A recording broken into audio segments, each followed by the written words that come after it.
Good afternoon from Section 8 Race Camp, The Garage, brought to you by Mad Lash Company. Mad Lash Company, the sponsor that never shows up. Another episode of The Garage Talk podcast with your host, Ryan Ray, the fly-in DJ, and I have my good buddy here. They call him Hollywood, AJ Albreda. Good morning, AJ. Good afternoon, Ryan. Thank you. Yeah, it still kind of feels like morning to me because I got home from Ackport a little late last night. But You tied a couple on? I did not. We got back around midnight. I had a couple, but I do know that you definitely were sucking back on the old cough syrup last night. I was. I fell asleep in the truck ride back, and they took videos of me. Yeah. Sleeping in the back seat. I noticed you were drinking some Busch Latte apples with Michaela Hempstead. Yep. I can only imagine being around you two dorks drinking like that. So today, my first segment, I wanted to talk a little bit about your sister, Michael and Mary Albreda and Mad Lash Company. Can you tell me a little something about Mad Lash? So I guess she puts on these extensions and makes it look like you would fly away once you blink. It's pretty crazy. Yeah, I've noticed this stuff on these girls, and Mad Lash is our primary sponsor on both our race cars, and we are certainly proud to have Mad Lash on our cars. I'm still waiting on my check though. Me too, but it's okay. But anyway, so these lashes, they go on they're like an extension. Yeah. So I guess she uses some sort of glue. Yeah. I hear it's a pretty tedious process. She must be pretty good at it. She went to LA or something for LashCon. Yeah. Which, I didn't know there could be that much about eyelashes. I didn't either. I do notice that there's you can have a classier look. Most know me, I like my girls a little skanky. So I do like I like them a little thicker, a little longer, adds a nice touch of skank. Yeah, I see what you're saying. I like that stuff just as much as the next fella. But anyway, so that brings us to our next segment with Get Yourself Together, brought to you by Topper Cigars. Topper Cigars, always a good dog. So last week we were trying to figure out who was going to be this week's Get Yourself Together, and Michael and Mary decided that she was going to run out of gas last week. Can you tell us a little something about that? So Mikey calls Alyssa and says, I ran out of gas. So now, just for the viewers out there, this is not the first time Mikey's ran out of gas. This is now the second time Mikey has ran out of gas. How old is Mikey?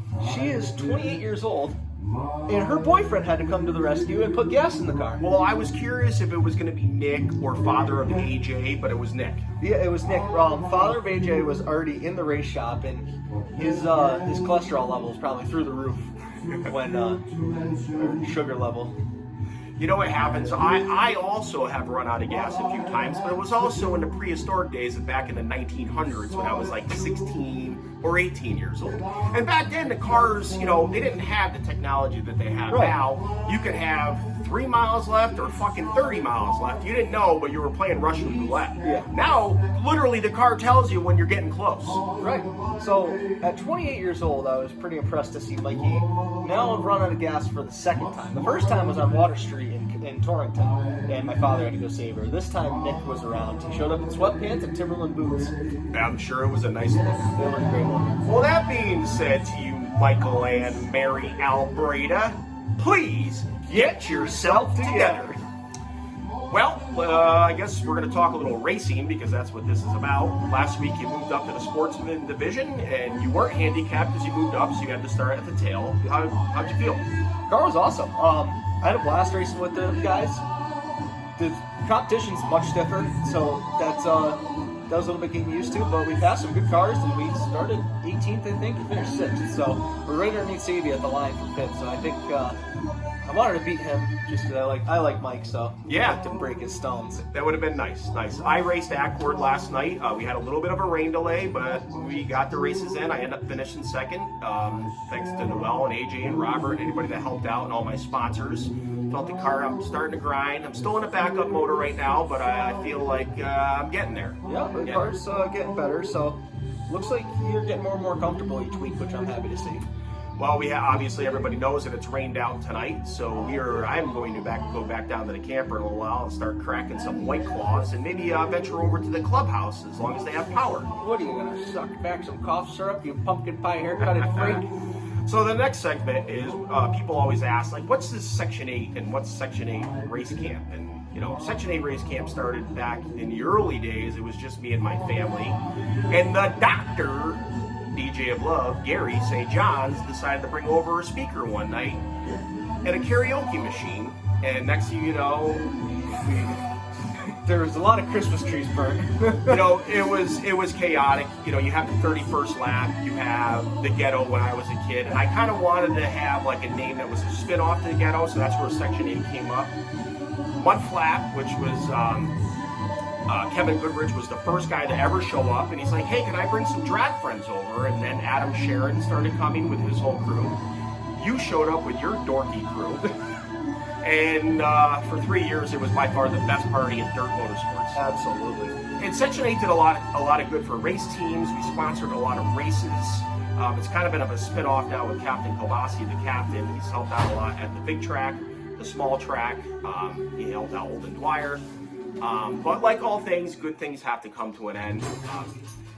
I started racing. Hannah and I were expecting Cam, and Tim Goey had asked me to start playing music in the clubhouse to revive that. So we moved it in there, and I just don't have the time to spend 3.5 hours every Friday to set that up. No, it was a lot to set up, but I'll tell you what, we had some really good times at the old Section 8. It was definitely a cross between a Bill's Mafia tailgate party, an episode of Jackass, and kind of like an outdoor nightclub. Yeah, absolutely. I certainly burned a lot of brain cells there, and I probably got kicked in the balls one too many times, too.